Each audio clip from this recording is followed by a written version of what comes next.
Ladies and gentlemen, welcome to the Under the Ring podcast. That's right, it's me, the Jerry G. Greg to some, Mongo to you, bushwhacking since '92. Joined, of course, by my forever co-host, my forever rival, the Triple Crown champion of the podcast. He is the forever Intercontinental champion. He is the current Are You Fucking Serious quiz champion. Worst quiz in wrestling around, folks. And last but not least, he is our current reigning and defending Reggie Simpson's predictions champion. What's going on, Matt? How you doing today? I am doing all right. We got one more day of work, and then it's the weekend. It's almost there. It's cold, so that's about it. It's cold as hell, so I haven't left the house today. I ordered food. I ordered my food in because I was not about to go outside. I changed my mind. And it gets dark basically at 3 o'clock at this point. So it's like, yep. Yeah. No point trying to go back out. No point. It's my kind of time for the year for sure. It's I might as well hibernate. I'm loving it. It's nice and cool. You know, I wish it was a little bit colder down here, but you know, we take a week and get in the south. Been kind of rainy all day. Just real nice. Just a nice, lovely little day. Right. So before we did the show, like about 3 or 4 hours ago, we were like, we're going to have a lot of talk about news-wise. We're just going to do reviews and discuss the goings on of the week. And well, that changed. That changed fast. What's going on, Cookies? How you doing, brother? The king of that thing is back. King of that thing. And Batty, always good God. Mongo getting winded. What up, Batty? I am. Matt needs to lose some of these belts. He's going to get me. He's going to kill me. Jesus, got to give a whole ass paragraph just to get Matt introduced. This shit's ridiculous. Yeah, so you know, Dynamite was good last night, Matt. Some shocking moments. Definitely. I didn't see oh shit! Look at that. There he is, ladies and gentlemen. He is the good stoner himself, Mr. Mike Hall. What's going on, Mike? I don't know why you're throwing that one up for unless you're pointing at Matt, since he's the current 3 champion. Acknowledge me, or maybe you're acknowledging me as the producer. Either way, good answer. First of all, the only person I acknowledge is myself. Number 2, what's up, my brothers? What's up? Number 3, shout out to the chat. Shout out to Batty, Cookies, Kenesha, and the heavily shout out to our brother Reggie. That's what I'll throw one up for. There you go. One's in the chat for Reggie. And what I just cracked open is not a beer. Well, technically it is, but it's the most redneck beer of all time. Because now Mike knows what my favorite soft drink is. And every time I tell people what my favorite drink is, they instantly go, oh my God, like that's just battery acid. I don't care. It's delicious. Mountain Dew. Mm-hmm. I am drinking. I don't know if y'all familiar with these, but this is a hard Mountain Dew. Yeah, this got liquor in it. Hard Mountain Dew. I had to go close to the Tennessee state line to get this because these are hard to get. They're only in like a certain amount of states. And when I found them, I bought 5 of them. The only shitty part about these is it's 0 sugar. Ugh. Yeah. So that twang in it is 0 sugar. But it's 5% alcohol. And I got a whole tall boy of it. So that's what I'll be sipping on. Mountain Dew. You're gonna get bubble guts on that one, brother. The second one I've had out of the 5. This is an important one I could bring out today, considering the how last week went and how we're kind of looking at it as a country. I got the Independence Amber Ale. Damn right. Independence Amber Ale, baby. Independence Harbor. Yeah, so again, today we're going to be talking about the best of the year, kind of what we think is our favorite moments of the year. we're about to go over Dynamite for a bit, and then we're going to talk about some news that happened. That's going to make Kenny. We already let Kenny know about it. He's a little sad. He's a little upset. All right, Kenny is happy. He was. He's going to be sad when he sees that next part that got revealed, because he was hoping for something else. But before we get into that, let's talk about Dynamite real quick. Dynamite was a strong contender this week. It felt like they were back in form. Yeah, that was definitely that was a 2-hour PLE, free PLE. Oh yeah, and that's that's kind of what Dynamite used to feel like. Right. And this week was no exception. I will say this: the Mox is going to take over the Superstation thing. I don't know what that meant, but it didn't happen. They probably said, "Fuck that! You don't know what to do." Because what happened was Mox and the crew come out to cut a promo. They whooped JD Drake's ass for some reason. He was there. So is he the Superstation? Is that his new nickname? Maybe he is. That's his nickname. He's the Superstation. That's how they took him over. What's going on, Kanisha? Homemade chili. This is a perfect time for homemade chili. There you go. Right. That's what I'm gonna be doing in a few weeks. Oh, I'm getting ready for that this week. Before we get to that, Kanisha is my Cincinnati sister. Right. She ain't just making chili. I'm sure she's making Cincinnati chili. Am I right? Is that the stuff you put on spaghetti, or basically the Cincinnati chili is Skyline, what we call what America calls Skyline chili, but better Skyline. Better than Skyline? Yes. Better than Skyline. Mm-hmm. Yes. Star is better than Skyline, but that's here nor there. I like Can't Watch. yeah, Can't Watch the Price Hill. Yeah. Yeah. Oh, I can't watch it because they serve double deckers. My fat ass likes double decker sandwiches. I mean, hey, I think we're all a little chunky on it comes to that. And a double decker sandwich. Oh, another side note. I'm a super fat ass when I go to Cincinnati because next time I come up there, homemade. Can't watch the chili, and I'm gonna get my double decker with my onion rings and probably some sort of coney on the side. And I'm gonna be sick as a dog on the way back to Louisville. We're gonna be shitting on yourself. Yeah. I'm gonna shoot myself back to Louisville. That said Chef Kanisha. Yeah, exactly. But yeah, so Mox and the group come out and we're talking about how like it kind of feels like a good refreshing thing with what the Death Riders are doing. And then last night happened and it really wasn't. It was just like the same what they've been doing the past few weeks. Yeah, it's like, all right, yeah, he's gonna rebuild the company in his own vision. Yeah, he's been saying that for like 2 months. Promised something a little different last night, and it ended up being the same shit. Orange Cassidy comes out alongside some of his new friends, some of the conglomeration, and they beat up the Death Riders. They send them packing, and who would show up but Darby Allin? Darby Allin's back. Darby! Some random person in a mask showed up above the entrance in the arena or near the fans, jumped onto the Death Riders, and it was Darby Allin. So Darby's back. Interesting that Darby's back this soon. I kind of figured Darby would come back later. Very. Because I feel like Darby's the one that's going to beat Mox for the belt. Yeah. Oh yeah. Yeah. So what the hell, Darby? It's Sting. This is Sting beating Hollywood Hogan all over again. Yeah, that's why I was like, Darby's probably not going to show up for like another 3-4 months or something, But back last night, real quick. How do y'all feel about that? Do y'all think it's too fast, or do y'all think it's just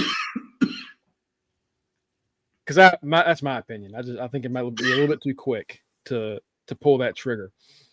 Yeah, This is kind of like the one thing I really didn't like about the show. Yeah, I wouldn't have had Darby come back, like, to help. They could have dragged that out a little long. At least let Orange Cassidy get his ass beat. Then have Darby show up as like, enough, my turn. Now I get to die. Like, because that's how it really should be. Like, oh man, he's beating this ever-loving shit out of Orange Cassidy. Who's going to stop this? It's Darby out. It's Darby. Stop it. And then he's like, oh, so you want some of this too? All right, come on. At this point, Moxley is Debo. And every person he is fighting is Craig. It's until he's beaten. This is the final scene, the final fight of Friday. Except Craig ain't winning just yet. Because this Craig, every person who's playing Craig got to die until they figure it out. So one of those Craigs carries a brick with him to the ring. One of them pulls a Jada Parker, gets that brick out. Right. You know, something's going to change. Damian, what's going on, brother? I see Danielson helping Darby. Yeah, probably, more than likely. Danielson from the grave. He's back. We get like one last match with Mox and Darby, or Mox and Brian with like for no belt. Just right. I was to gonna say for no belt. It'll be a lights out match because they're definitely not going to clear this. No, absolutely not. It'll be on pay-per-view. Wink, wink. But we're not okay with it. We're just going to let it happen. Because we want your money. Well, Darby already died once. Yeah, Darby did already die once. And he got to die again. He's going to die again. He's the Undertaker of this place. He got to die both times. A white version of Friday. Yeah, pretty much. After that happened, we got to the first match of the night.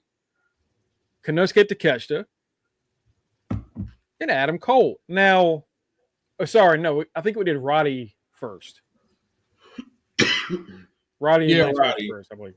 Roddy and Lance Archer. It's a kind of like a false kind of anywhere match, and Roddy's able to use that to kind of bring in the Kingdom to help him get this win over Archer.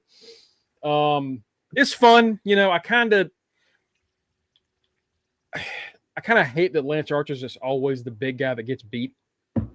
And yeah, no matter what they do, like that's the one thing I hate about AEW. They don't know how to use their big men. Like all their big men are awkwardly booked. Yeah, they're either really dominant or they just lose really stupidly. Sometimes both. Because Camille last night faced. Was that last night? My brain's kind of fuzzy today, but like Camille faced Statlander, and they're like, "Oh, this is going to be like an underdog win if Stat beats her." Right. This was last week. That's right. This is last week. Last week, Camille faced Stat, and Stat beat her, and like she's 5-0. This is unprecedented. 5-0. 5 wins is nothing. That doesn't mean anything. Right. That means it means you've been in the company long enough to be on there for 5 weeks. Yeah, that's not, so like even with their women that are big, is like because like you know then you look at Nyla Rose and you know a few others. The only like kind of like dominant tough woman like powerhouse they had was Jade. Really? Yeah. Like that Jade was great until it was over.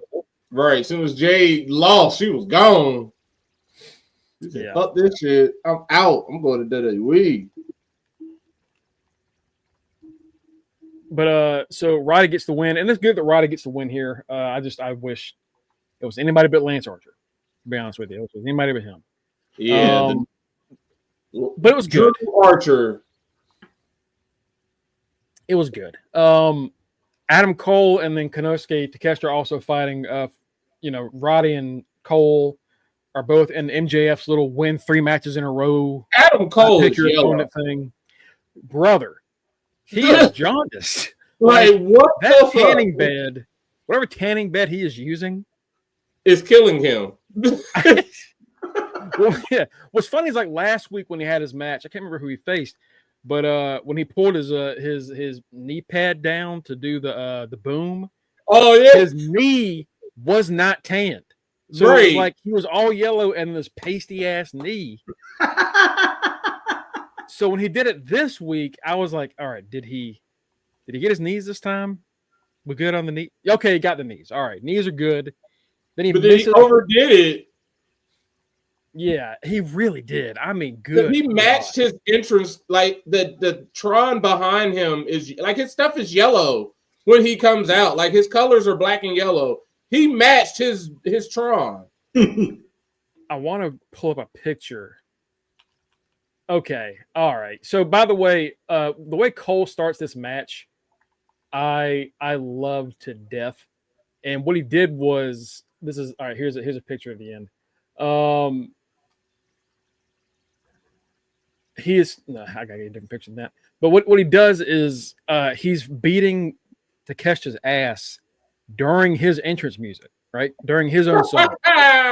So instead of cutting the song off like they normally do, they let the song play out, and Cole tossed Konosuke's ass to the ground, and then he perfectly timed the boom. Oh, and then kicked him again, and then did Adam Cole back. I was like, that's the cool shit. That's that Adam Cole cool that we're kind of used to seeing. Right. It felt good to see. It felt right, But yeah, he lost last night because we were saying, it's going to suck to see Takeshita loses. He shouldn't be losing these matches. Well, Takeshita fucking won. Takeshita had the Diamond ring. I'm going to listen to y'all for once. Oh, I'm glad. It's honestly, I think it was the best option. Yeah. So he gets hit with a diamond ring that MJF gave him early night. We see MJF watching both matches throughout the night, and the commentator's like, "Why is he so fine with Roddy winning? He didn't seem perplexed about Roddy winning." And then we see exactly. We see Takeshita crack Cole in the dome with the ring, and Tony goes, "Of course, that's why he doesn't care about Roddy winning because Cole wasn't winning because he had a plan." Yeah, of course. So yeah, MJF is going to face Roddy at Dear God. All right, here I found the video. I found one. It's wild. It's him doing the entrance too, which is great. But yeah, he's almost as yellow as the Dynamite logo. As some of that color is. It is, and I love Adam Cole, but Jesus, man, like he needs to lay off. Look at this. You see this man? Jesus Christ! It's on his shorts. It's even yellow on his ass. He looks like undercooked chicken. Did you ever see Sin City? Yes. Did you ever see that? It looks like the yellow guy from Sin City. Yeah. Like it is that brother. He looks like Bert from Sesame Street. Look like somebody from The Simpsons. I mean, it is. But so the music keeps playing. It keeps building. It's just a great moment. I just wanted to throw here. And they ring the bell. The music's still playing. And I thought this was like a production error. I was like, did they forget to turn the music off?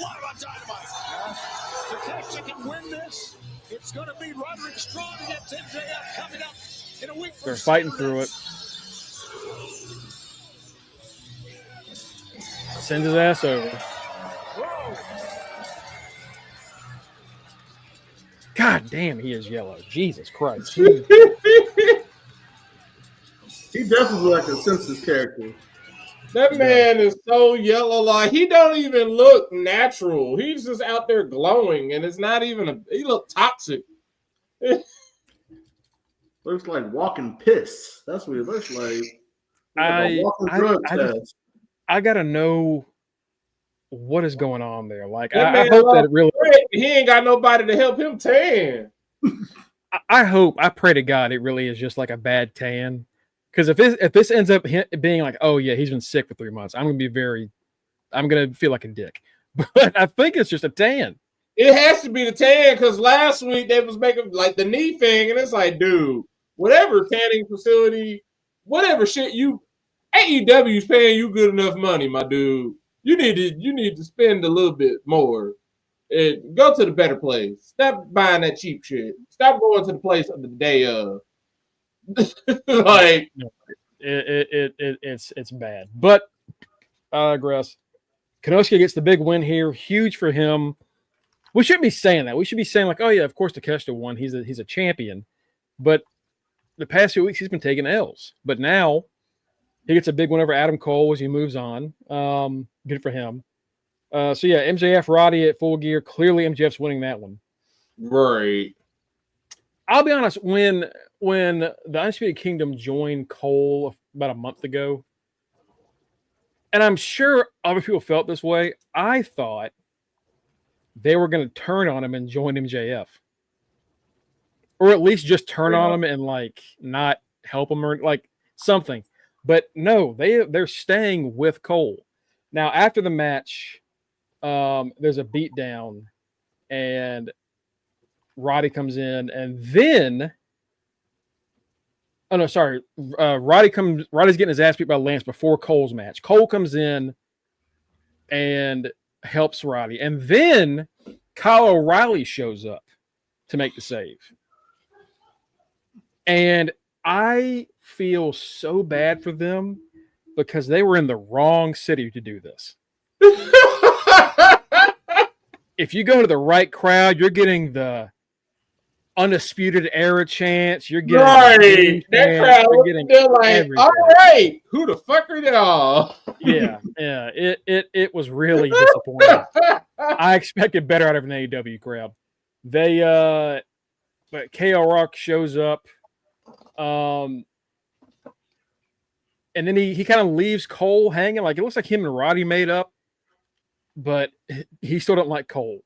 And I don't remember what happened with him and Cole. Apparently something happened in AEW. And I don't know if it's just like it's because he's been injured for so long that we kind of forgot about it.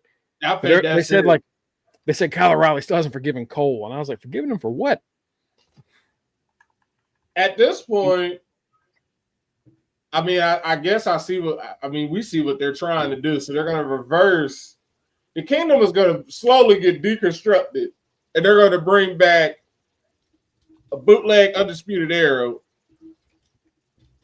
without Fish, Marty, whatever. Yeah, without Marty. Whatever. Without Bobby Fish? Yeah, Bobby Fish. No Bobby Fish. Marty.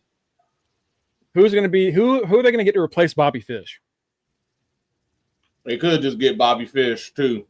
They could just bring in Bobby. The way he's been talking, I don't know if he was talking shit the way Jake Hager's been talking shit. Oh, God, no. He's definitely not coming back. Oh, God. If I don't remember anything from election night, I'm going to remember that.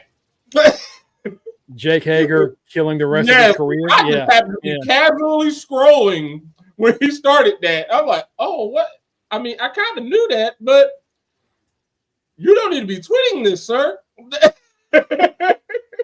Yeah. Very stupid. Very stupid. Yes. Said Kyle got his ass beat because he didn't want to join originally. Okay. All right. Okay. Then all right. Fair enough. I guess it's just been because it's been so long. Adam Cole just keeps getting hurt. The love of my life and the love of many men's lives, Mina Shirakawa showed up last night. Today! The gorgeous Mina Shirakawa show. She's back. She's going to wrestle on Saturday. She's going to take on Harley Cameron, and am I glad I'm working on Saturday nights for tennis. Yeah. I want to pull back up that thing I put in our chat. Somebody got a quote from what Harley said. You and me, tit for tit, rack them up, and may the breast woman win. And I was like, that's how you get viewers. That's how you get viewers. Oh, shut it. Mina and Harley. Jesus. Hey, I found the segment. What's going on, man? How you doing? Better not be the real time. I've shit myself. I know.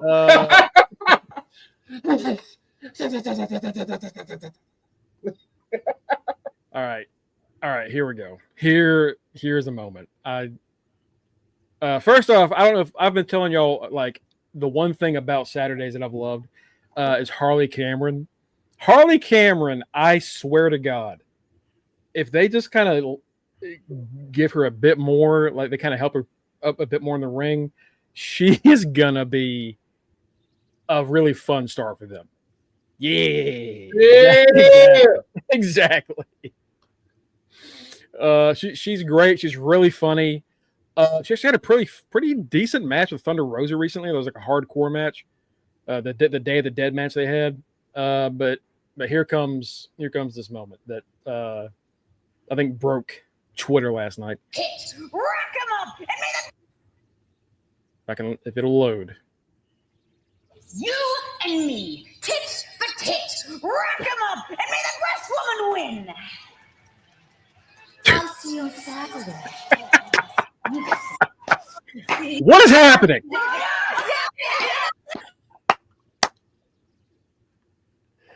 That's right. Y'all wanted the attitude era back. Here we go. That's the attitude. I love that.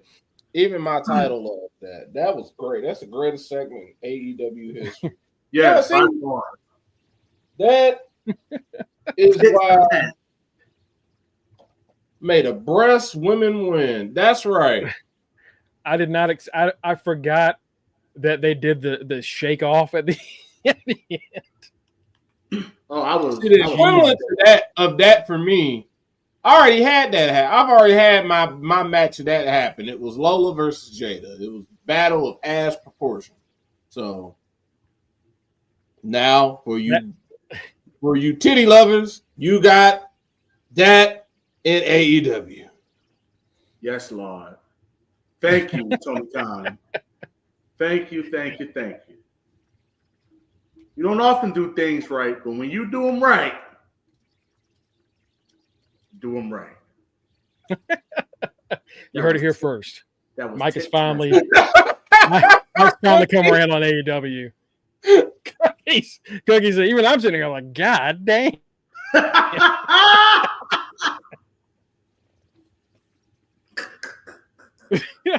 Cookies are our resident. I'm gay, but damn.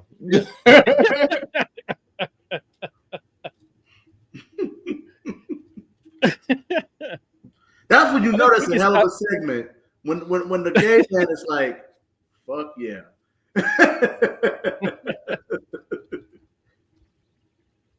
Right that on. was, I think, like Cookie said something to us one time because he said something like that before, and he's like, "Look, even gay men love titties."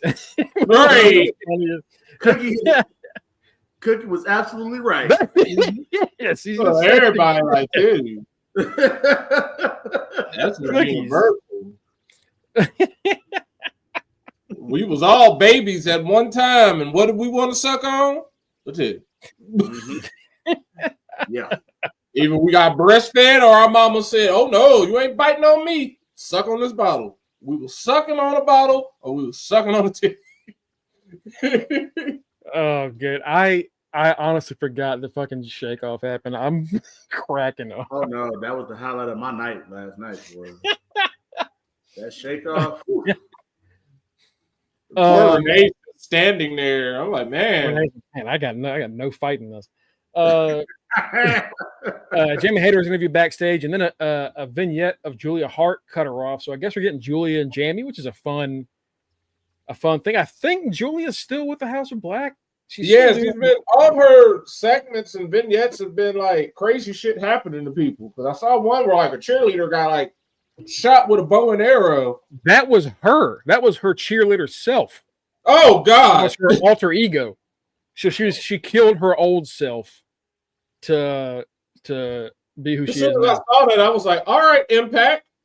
I'm about to say, yeah, that's the Karate Man shit right there.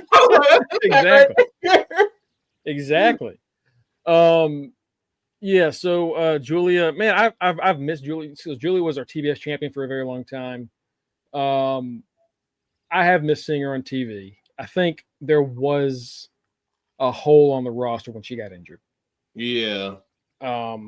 Because she was a great mix of like a really, really good character and coming up doing pretty good stuff in the ring.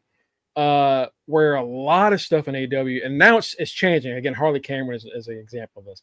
But the problem was everybody's great in the ring. That character work is ass. Right. It's not great. gonna be great to see her back. It really is. Hangman Page and Christian Cage defeated Jay White and Juice Robinson in a tag match. During the match, Hook jumped Nick Wayne, choked him out. The person he needs to be actually feuding with, not Christian Cage. Yeah. Fight somebody your own age. Please, for the love of God. Ospreay and Kyle Fletcher got into a promo battle. We're gonna get a match. Really that's gonna be the show stealer for sure.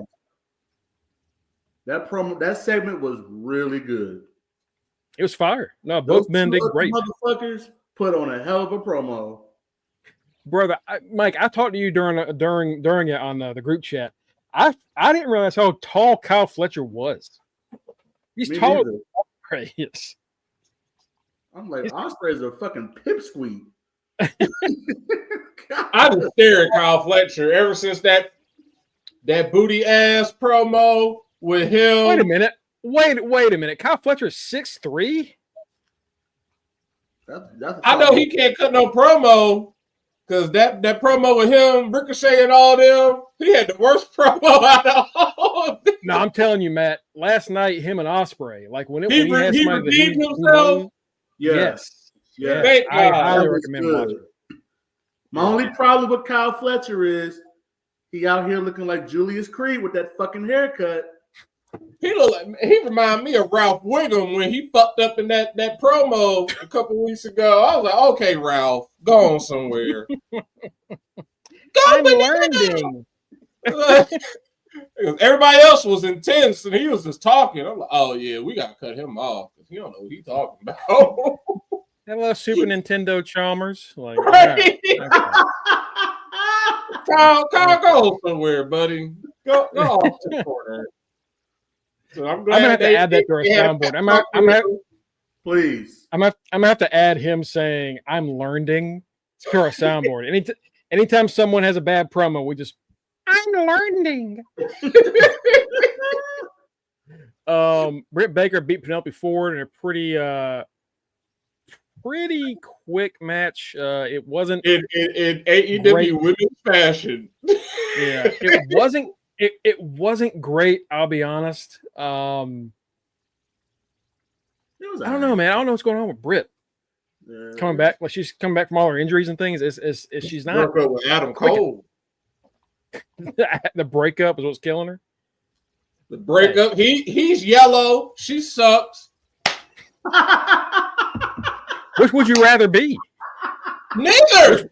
I mean, if you had to pick, I guess you'd rather be yellow. I would be yellow then. Shit, I don't suck. Right. I don't want to suck.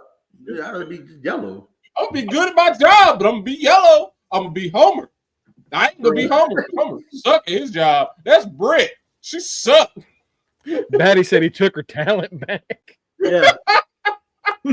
Like in Space Jam. All right, I need you to sign this. That's why he's yellow. That's how the talent reabsorbing into his system. Like, all right, take this pen and then just sign on the dotted line so we can get this lease done. She grabs that pen and goes, now I got it back. Britt's just out there wrestling as a dentist now. She's like, I don't know how to do any of this now. It's back to the beginning of AEW when we didn't care about her. But that's crazy, man, because like she got to a point where she was really doing great.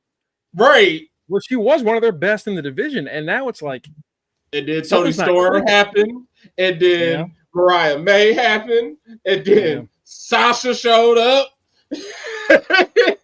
That was the one match I expected Sasha to have. All right, this is going to pull Sasha, because she was kind of having a lot of matches that was like, she can do better than this. Like, it's once she got built up with the Britt, I was like, okay, these two should be able to pull something together, and they did not.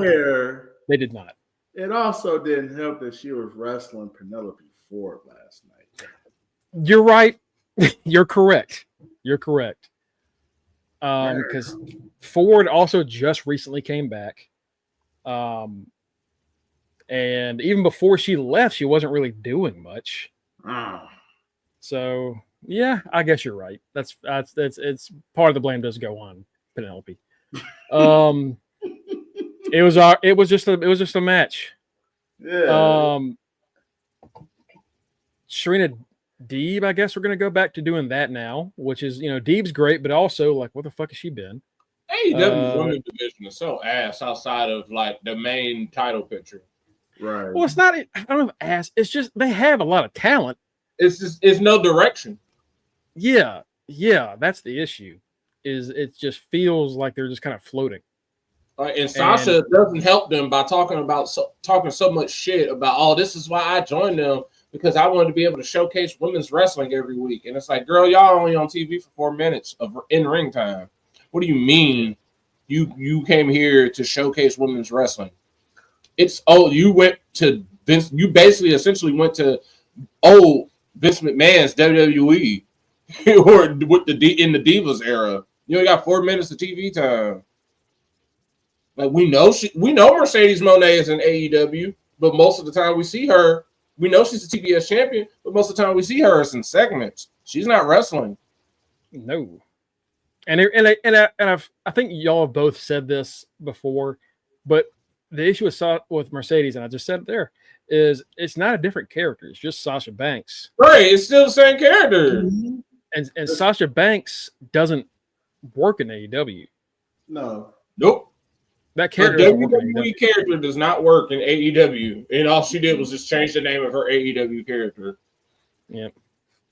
We saw that with Adam Copeland. He was essentially Edge, and then like by the time the third month of that was going, everyone was like, "Okay, you're putting a title on him. All right." He broke his leg. So at least with Christian, and I think part of it is because Christian was in TNA, so he's like, "All right, I can tweak myself." I already know how to be different. I know how to be. A whole last name. It's Cage. You know what? Give me a last name. Anybody here have a dead dad? All right, we're gonna work together. We're gonna make some. And you know what, Mongo? Since you mentioned that same thing could happen to Lashley too. It's a possibility. I will Yeah, say because they essentially are doing the whole WWE act. All they did was change the business to Syndicate. They are, and that is a problem. And they're trying to find a Cedric. That's why I think it's important for them to get Queen Aminata. Yeah. But see, the only bad part about that is the infantry just joined Shane Taylor Productions. I know and that's confusing. Right? Oh, so you gonna lead the group you just joined? Yeah. But like I think they need a woman. I think they need, because that's the thing that would make it different is like it was all dudes in WWE, but to truly take over, you need someone in that women's division. And the perfect woman they let go is Cedric's wife, because Swole would have been perfect for the Hart Syndicate. Swole would have been right there. Yeah. That's the way Swole talk shit. Absolutely. Right. Absolutely. That would have been perfect. Her and MVP going total, just going back and forth, tearing somebody apart on the mic. Oh man. But no. I mean, Queen Aminata, I would love it. It's just that day she just joined Shane Taylor Production. Yeah, I know. That's an issue with it. And thanks for bringing that up. Yeah, that is a problem. And then they could get Max Caster, I guess. I'm trying to think of what other woman they could get that would make sense for what they're doing. I don't think Athena would work.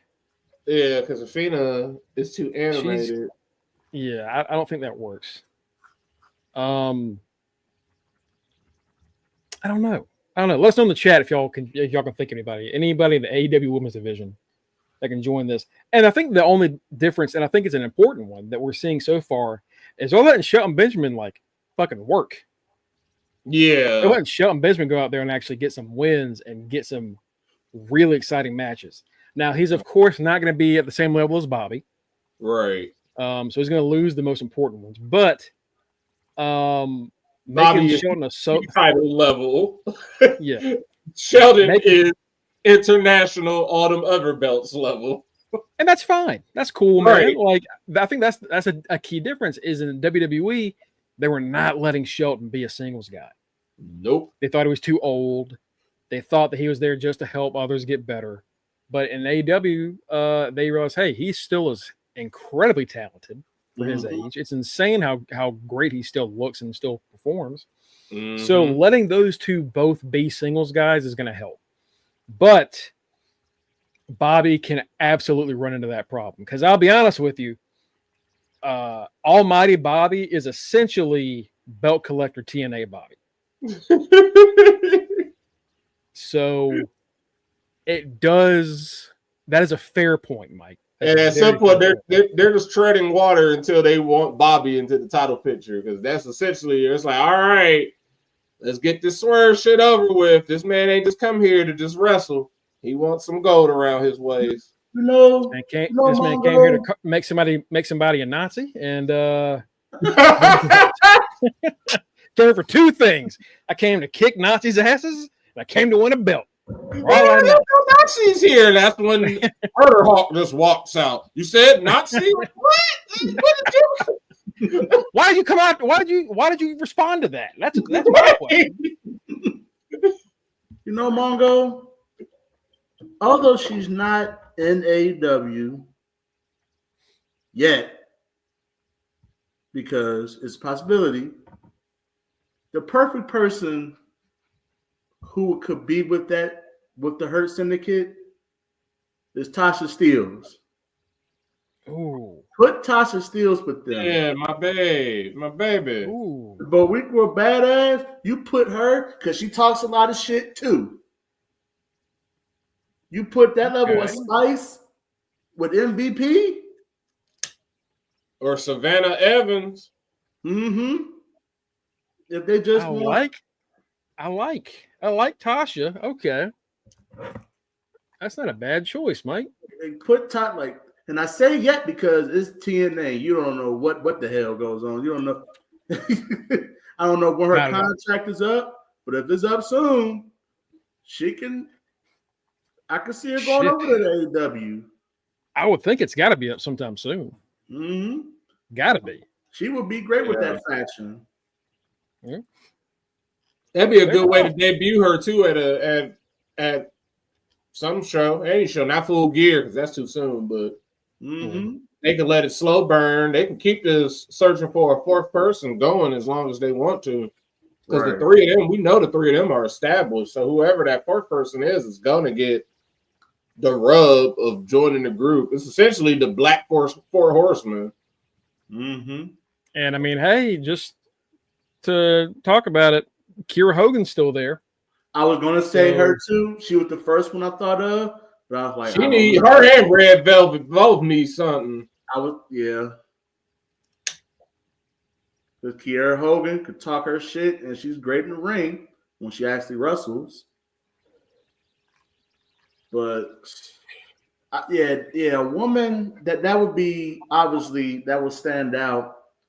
You know, that would be the main thing that's different than their WWE version of the Hurt Business. But yeah, I would say Tyler, but I'm like, she would look cool, but at the same time, she wouldn't. She would look kind of awkward and with them.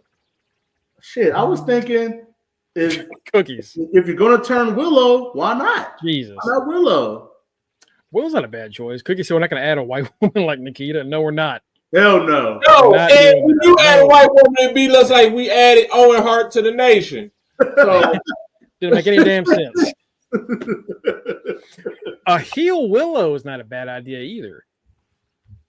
She would be. That's what I'm saying. She would be Owen Hart. She would be Owen Hart. There are options there. There are options. I think the important thing for them is it's there, let it expand, let them look for other people, like y'all said. But get a tag team in there, get a woman in there, maybe two. Mm-hmm. It's been a while since the whole faction's held all the gold. And I still think the Hurt Business can do that. So Tonga Twins. The Tonga Twins. Oh, the Tonga Twins. Okay. Ooh. Yeah. Yeah. Okay. See, we got a lot of names. We got a lot of names for this. We got Swerve and Leo Rush last night. It was a fucking great one. Swerve needs somebody in Swerve and what Swerve Enterprises. Like, dude, it's just you and Prince Nana. Like, you need a crew at this point. He's getting jumped by the Hurt Syndicate It's 3-on-1 at this point because Nana ain't nobody. He needs somebody. I don't know who. Yeah, Nana ain't gonna do shit. I don't know. I don't know who he can get because everybody hates his ass because he was a dick to damn near the entire roster for like a year and a half. Unless Keith Lee comes back, and then he puts his. But they'd be fighting. That wouldn't make any sense. That'd be like, yeah, that'd be dumb. And then last night, the main event, House of Black defeated FTR, the Kings of the Black Throne, aka Malachi Black and Brody King. Knock off FTR. They advanced to the Fatal 4-Way Tag Match at Full Gear. So I believe, let me double check before I say something incorrect. I believe it's the Outrunners and them. Yep, Outrunners, Kings of the Black Throne, and then Private Party who are the champions. So the next options are either the Acclaimed or La Faction and Gabonab, whatever it is. Yeah. Roosh, and it's Roosh and Mortos. Taking on the Acclaimed. I mean, I appreciate them trying to build up new teams, but these teams are just I'm still mad the Outrunners beat Top Flight. That's such a stupid decision. They're fun, I get it, but it'd be like making Johnny Swinger your number one contender for the world title in TNA. Like, why the fuck? Hell no. That'd be just like story mode with DDP on SmackDown. Here Comes the Pain, or like, yes, I think it was SmackDown. Here Comes the Pain. Like, why am I playing with DDP? Ain't never gonna become the undisputed champion. Got big ass shit eating grin? No, hell no, absolutely not. But yeah, that was Dynamite last night. Overall, pretty good stuff. No, we're not going to talk about the Nueve. We're not going to talk about that. That's no. We're talking about that. That didn't happen. We don't talk about that food. Overall, that segment did not exist. Agreed. But overall, great show. Dynamite is seemingly getting back on track. A few things they need to work out kink wise, but it's starting to feel like we're getting out of the rut that's been the past year and a half that has come up from injuries and backstage drama and all the shit just coming together all at once. We're getting there.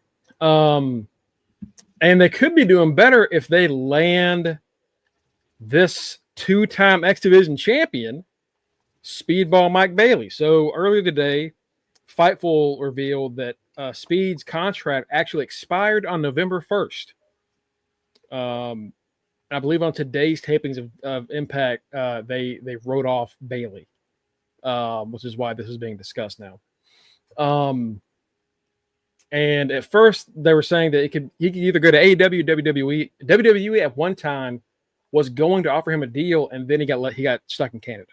That's why I was really late getting on here, because I was in them discussions trying to get that boy to sign that NXT contract. Me and HBK was right there. Hey man, you can do everything. You see what Wes doing? You see what Zachary and them was doing? Like, hey man, this be you. Sign the dotted line. But, TK got that money. Like, hey man, we put our NXT world title on Ethan Page. So anything's possible. You see the boy Joe about to be over here in a few months. Yeah, it looks like though that he's going to AEW. He had been at AEW. He'd been at AEW recently. He gone? Yeah, he's gone. He's gone, Cookies. The update from Fightful says, and an update Fightful has learned that Speedball is expected to be all elite wrestling bound. A number of talent within TNA, as well as sources close to Bailey, claimed that he headed to the company. Other sources indicated, and TNA sources later confirmed, that they wouldn't have needed to write Bailey off of TNA TV if he was heading to NXT. I was like, that's actually a good point. That makes sense. That pretty much confirms that he's going to AEW, because since they're working together, there's no reason to kill someone. Right. And then they show up alive the next week on another show. I still have hope for my dream scenario to happen. What are y'all gonna call my boy Dolph? He gonna walk through that door. He's Dolph Ziggler, or is he Nick Nemeth? Make the decision. He's gonna be Nick Ziggler. Nick Ziggler. Like, ugh. Yeah, hey, I'm gonna be happy regardless. I'm be like, we back. They're gonna do the parentheses shit, so it's like Dolph, Nicky Nemeth, Ziggler. Like, okay, all right. You could have just said Nemeth. That's what they're gonna call him, Nemeth. Which Mountain Dew hard drink is that? Kanisha asks. What's the drink you got, Matt? It's just regular Mountain Dew with alcohol and the hard Mountain Dew. Oh God, I hate Baja Blast. I know Mongo is gonna be shocked when I say this. I don't know if I said it out loud before. Baja Blast is a horrible flavor. That shit is nasty to me. No, you're correct. You're correct. That's a correct. Right. The fact that they make, like, I had it. I never tried it when it was at Taco Bell because it just, the color of it always was just like, nah.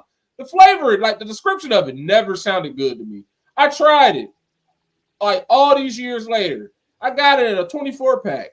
I drank it down to like 6. By the time I got to that 6, I was like, this shit is nasty. I was like, I made it through these cans. I don't want this shit ever again. And now apparently, because I'm such like, I look at finding news out about snacks now. Apparently, they've made Baja Blast like a permanent flavor. I don't know why, because Baja Blast is nasty. They do have a hard Baja Blast flavor of this. This is cool, but it's 0 sugar, so that's why it doesn't like it's good, but I'd rather have the sugar. Yeah, of course. Baja Blast is just this with 0 sugar. I'm like, oh no, I don't want your ass. I remember when I was younger. We'd be going, we would have a little session, at the crib, someone's got to drive, and we go to the local Taco Bell, and everyone's got their order, and there's always one person who goes, you got to get the Baja Blast with that. And one time I did it, even being high, I could not enjoy that Baja Blast. That shit was disgusting. It's not it damn near sobered me up. It damn near ruined my fun. It's not good. I don't know why it's such a it has such a cult following. That shit is nasty. Mountain Dew has come out with more horrible flavors than Baja Blast. Like that purple one. I don't like grape. So most grape stuff is trifling to me. It's nasty. I don't like. I had one bad experience with grape jelly, and that ended it. That ended my. That ended great. They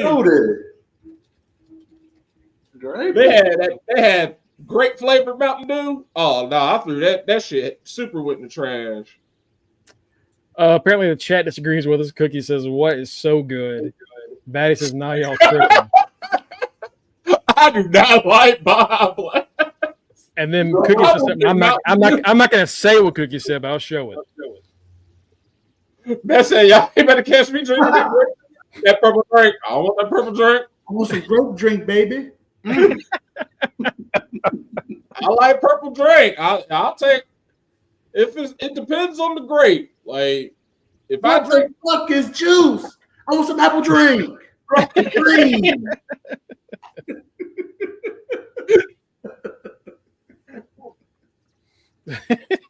I'm even like that when certain places, like breweries around town, will do like PB&J, like beers, and I'll be like, "Is it great?" Oh damn, that's great. I want this. I'll taste it. I'm like, "It's all right." I hope they come out with a strawberry version. Damn, I like a strawberry PB&J beer is coming out, so you know where I'm going to be at. Strawberry jam is better. But grape flavored drinks, golden.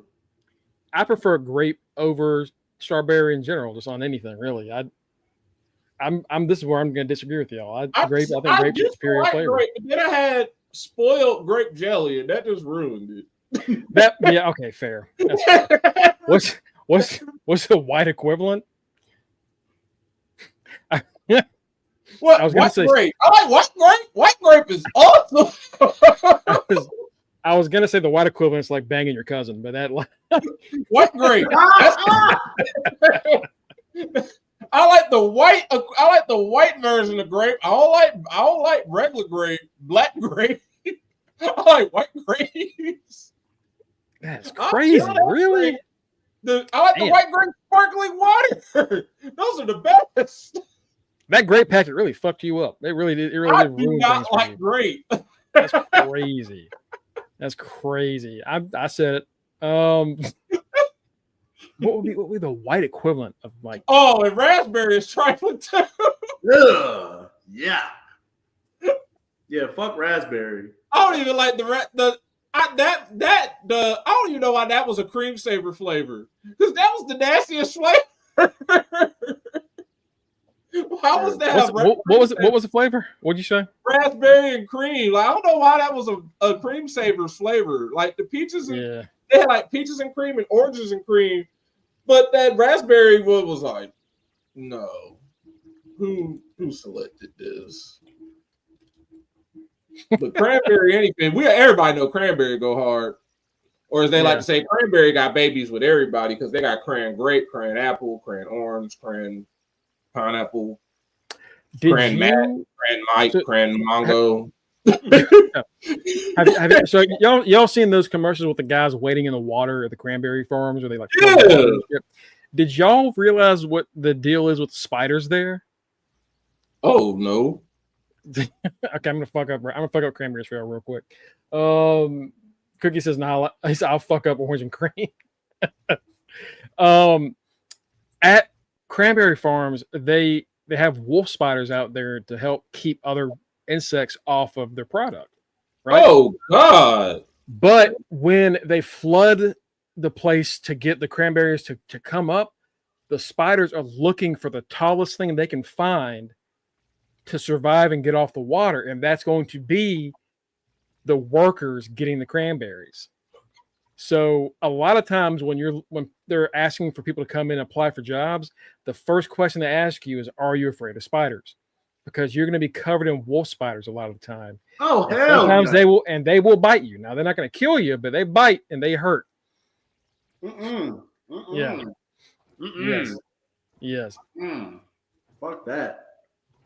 Man, I got so much respect for them people that be getting me my cranberry sauce, because I killed that. I might not eat anything Thanksgiving related, but I'm going to open up my can of cranberry sauce and I'm going to kill it because I love that jelly cranberry And that's sauce. the way you eat cranberry sauce, by the way. That is the only reason. That's the only way to do it. If anybody brings me a homemade cranberry sauce, I'm throwing it in the trash. I don't want that real can. I want the can and I want it jiggling. Just like I like seeing Lola Vice. I could have said something way worse, but I just said like I like seeing Lola and Jada. Like I like seeing them.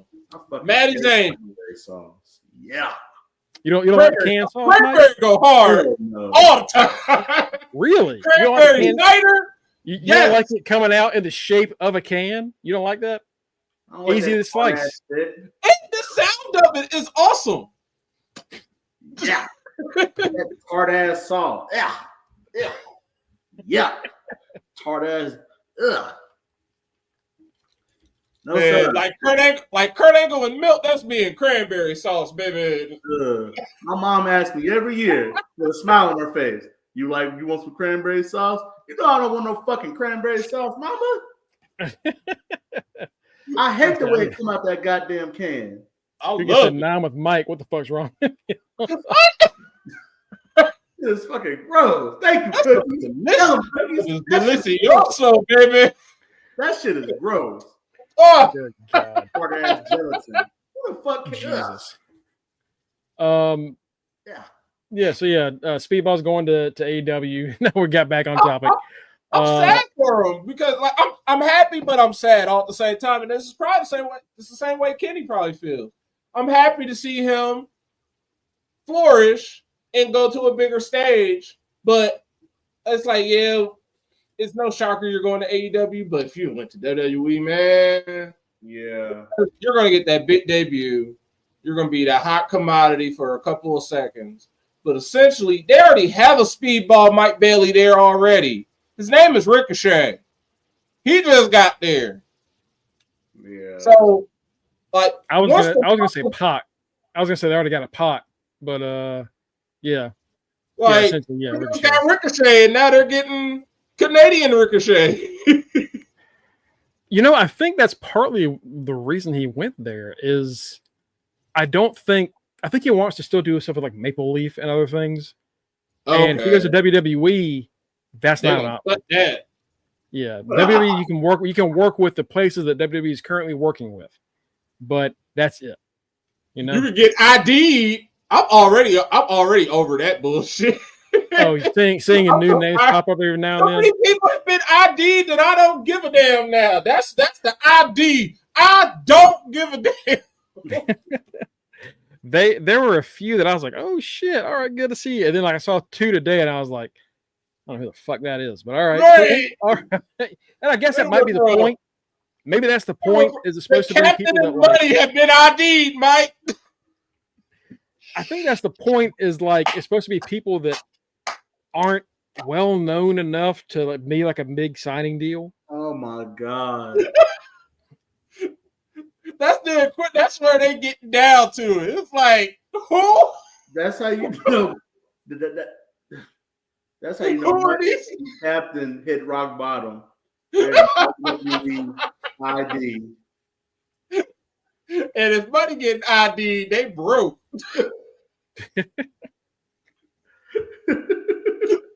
That nigga dead.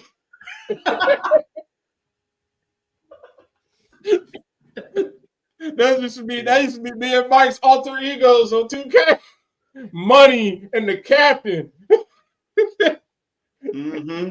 We let them Money burn in in the cyber heaven. They burning in cyber hell. They're burning in cyber hell. Is that what you just said? Yes. What the Brought to you by Sony. Oh, fuck By Sony. way of BC. Fuck Sony. See, now that got that wrapped up. Realistically, I want you to be honest with me. Do y'all see Speedball being a champion in AEW? I thought you were gonna say AEW champion. No, Yeah, he ain't gonna be a world champion. He could have been a world champion in TNA. He's not gonna be a world champion in AEW, WWE. Hell no, he's gonna be a world champion Maple Leaf. Yeah, well, yeah, you know that's fine. He's gonna be the international or the continental champion. Okay. I say, like me and Greg were talking on the pre-show, he gonna be Ring of Honor champion. Or he'll be the pure All champion. the rest of that is not gonna happen. All the rest of that is not gonna happen. Yeah, I'm terrified that he shows up for like a month and a half. It kind of like what happened with John Morrison. Yeah, he showed up on Dynamite for a few times and then immediately got relegated. Claudio showed up in Ring of Honor instantly. Was like, "Yep, I'm here. Like, this is what you left for." Yeah. Good thing Brian and Mox like you, because Jesus, you might have been stuck there. Like, what is that check? What is the check? What are they paying you? I'm in the 3rd tier, baby. I'm not on Dynamite. I'm not on Dark. I'm not on Dark Elevation. I'm not on Rampage. I'm on Ring of Honor. I'm so terrified of Speed going there, and after a month, I gotta pay to watch Speedball matches. I can't, man. Yeah, because he'll be an instant star in NXT. But he would have been. To your point, he likes to still do the indie stuff as well. And WWE ain't on no indie shit. Nope. I do wonder if him being married has anything to do with it. With Vita Scott. Oh yeah.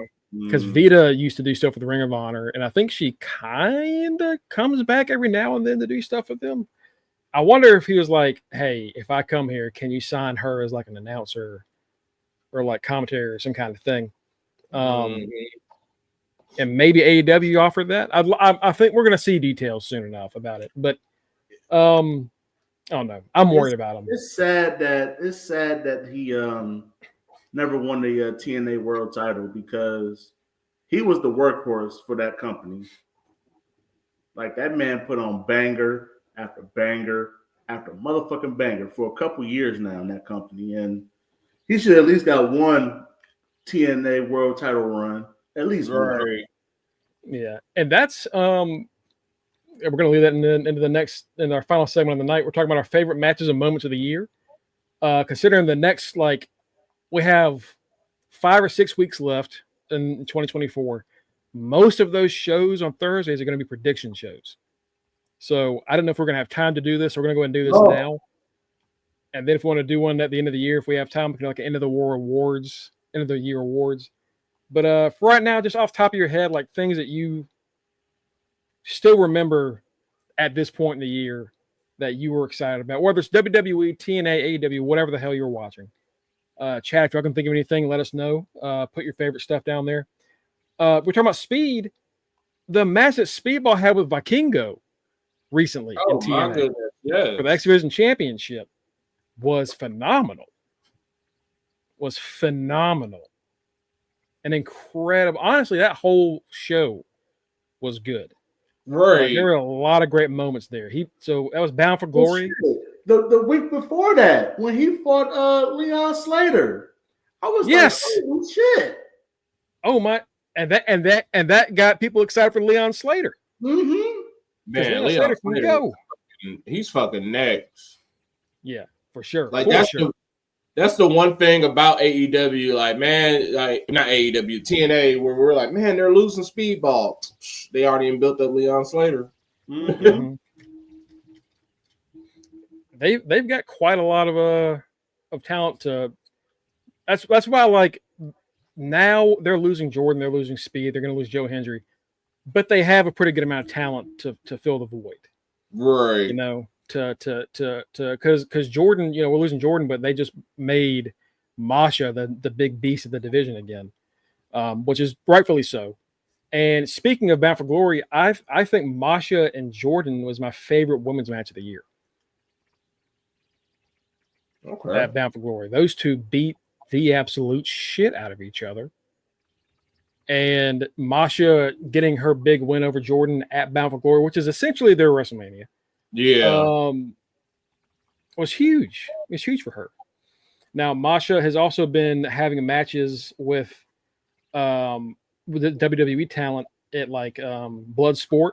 You know, she recently fought Shayna Baszler. So I do wonder, whenever her contract's up, are they going to re-sign her, or if she goes somewhere? Right now, the best women's wrestling, we used to say, was at TNA.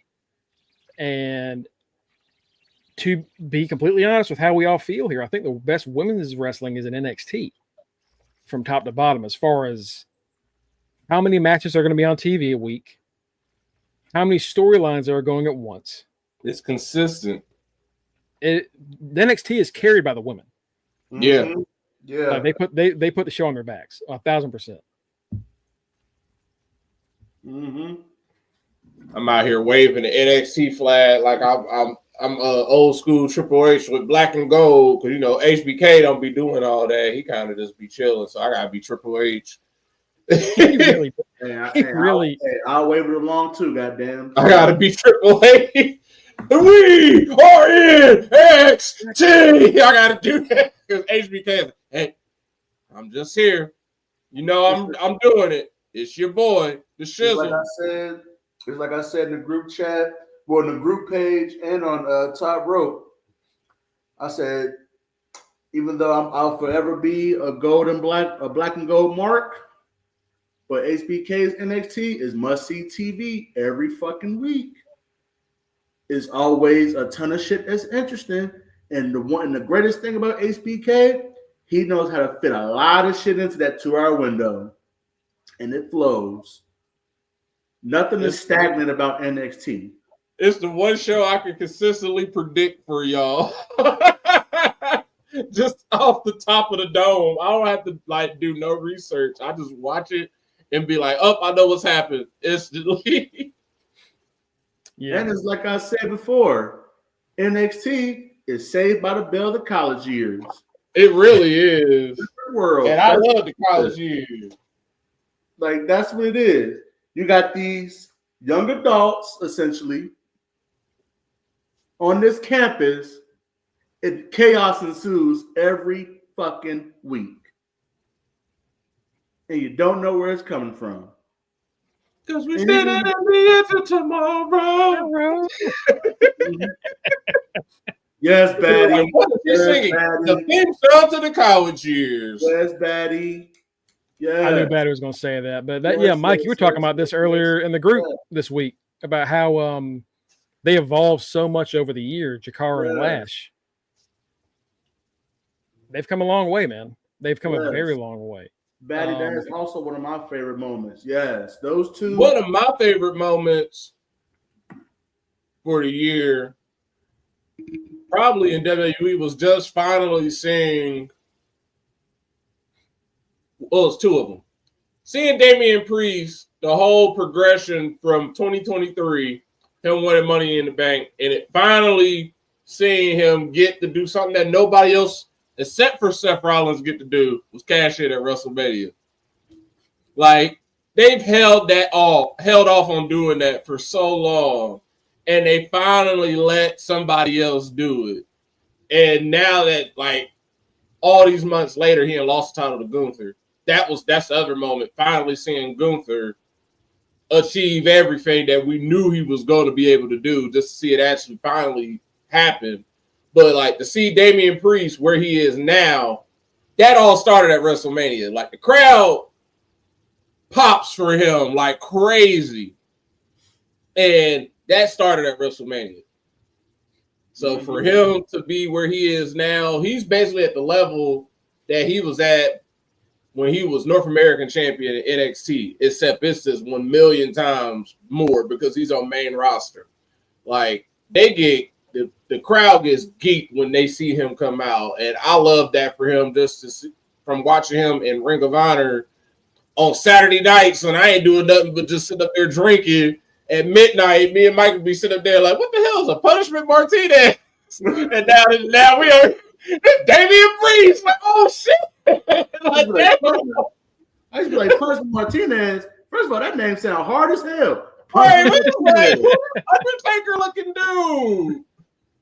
That's what the name better be killing motherfuckers. Like, you know what's crazy is when he was in Ring of Honor, people hated him in Ring of Honor. Like him, Donovan Dijak, Keith Lee. I would be like, Keith Lee, that generic ass name. Like those, and Adam Cole. I'd be like, who are these people? What is this wrestling? I'm gonna watch it. But I was just, when they came to WWE, I'm like, oh, I know them. They used to be on Saturday randomly on Star 64. Oh, y'all finally doing real wrestling. That's a bold statement. Cookie says that he's the most over Latino since Ray and Eddie. Who would have thought? He really is. Like, he really is. Yeah. And Dom is the most hated since Eddie.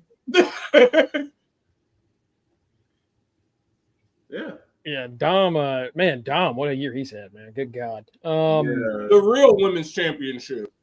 Let's see. I got Kenny and Tito's list here because they couldn't be here today. Kenny gave us 4 favorite moments. Jordan Grace appearing at the Rumble, which also fantastic moment. Yeah. Awesome moment. Great for her.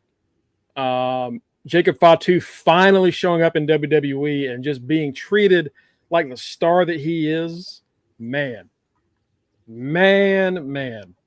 Great for Jacob.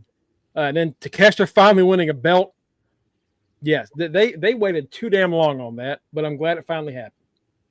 We'll be I'm saying it now. In 2025, we'll be talking about the Street Profits finally winning a belt. Or they still got a few weeks left. Hey, they can do it. They can do it tomorrow.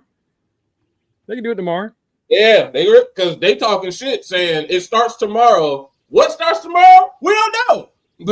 Somebody gonna get their ass beat. Not even like Mark Henry. I want to see them snap Chris Sabin's leg in a chair. Like I want it to be something nasty. I want it to be something like, oh fuck.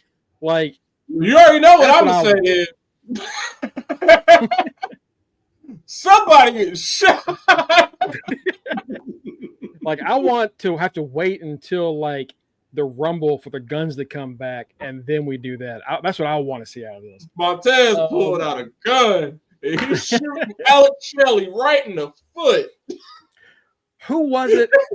Who was it that pulled out a gun in that TNA show? And almost shot Jeff Jarrett. It was when they were doing they brought in like a midget wrestler. They were doing that, and the guy pulled out a gun and almost shot Jeff on a live episode of TNA. And then Trick winning the belt for the first time. Trick getting his moment was huge. I'm so proud of Trick. Yeah. That's been like, it's just been like the diehard 2.0 fan to see him grow so organically as the sidekick to like, I think I want to fight. And he just go out there and get a little match and he'd lose, or it'd just be a little squash match. You'd be like, all right, the manager got a match. He ain't about to do nothing. He going to keep being the manager. The sidekick to Mello, he ain't going to do nothing. Nope. That was honestly like the most out of nowhere 180 that they did with Trick. Never saw them doing anything with Trick. I just thought he was going to be Mello's sidekick. So the way he actually became a wrestler, and then him and Dragunov got cool. And it's like, yo, you the only person who keep up with Dragunov for some reason. Like, what the hell? Man, him and Dragunov had some fucking bangers. Good God. Like, Dragunov beat Mello's ass, but he would be over there struggling versus Trick. That's because Trick is he's a big motherfucker. Yeah. He's a fucking college wide receiver. He ain't small. Right. He's Monster. big. Yeah. Hashtag go Cox. Go Gamecocks. Yes. Matrick, go. Shout out Matrick Williams. His real name. That's the funniest shit is finding out that wasn't a fake name for him. His real name is Matrick Williams. Well, that's his real. Oh, that's his real name. Oh shit. Okay, cool. Trick Willie, he bought it. Trick Willie, bro. He came such a long way from being. That's how you know I'm a real fan, because I always tell us a Trick Willie, he bought it. Trick Willie bought it. That first song he had was ass. That shit. He came out there wrestling with the Muhammad Ali boxing. Yep. Okay, yes. There we go. Yeah. Trick Willie, we bought it. Trick Willie, we bought it. That was my little bounce to it. Those days, I was like, what the fuck are they doing with Trick? Bro, at that moment, I was like, oh, he's in the fucking boxing shorts. He ain't going to amount to shit. That's what I was like, once Mello's here, he's gone. Lo and behold, this motherfucker ended up being one of the most popular NXT stars. Then they gave his ass that in a decade. You know what's crazy, Matt? That's a Death Rebel song. That's a Death Rebel song. You know what? How do you do that in Roman's theme, and then the rest of this shit is so ass? Like, right.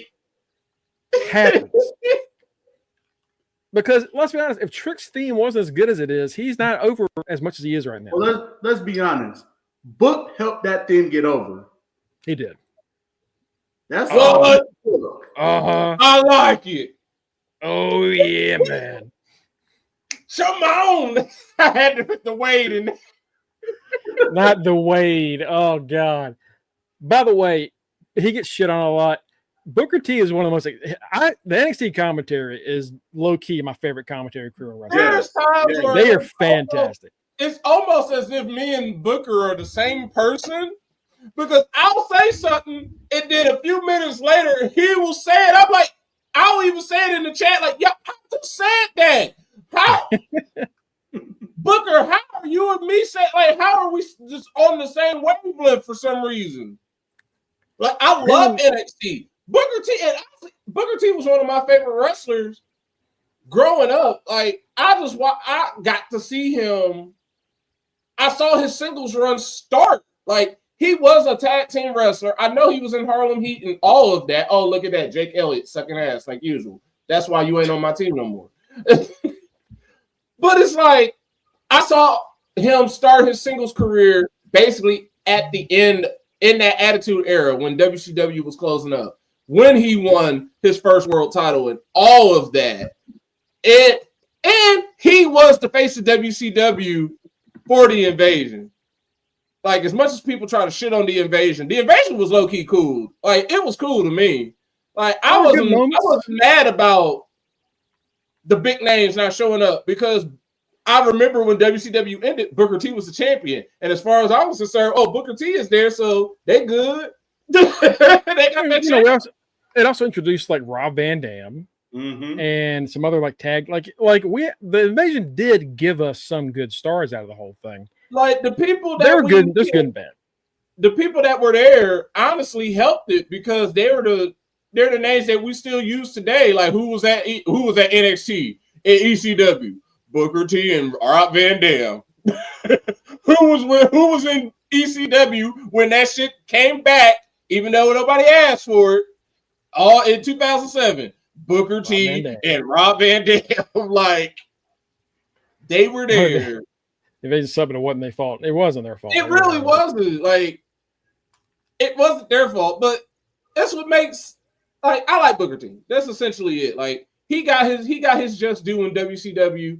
And aside from that bullshit ass storyline with him and Triple H, after all that, he got his just due in WWE. And that's why he's a WWE Hall of Famer. Like they ain't had to, if they didn't think he wasn't any good, he wouldn't even won the world title. They wouldn't even gave him that honor of wearing that belt again. They could just let him be a 5-time WCW champion.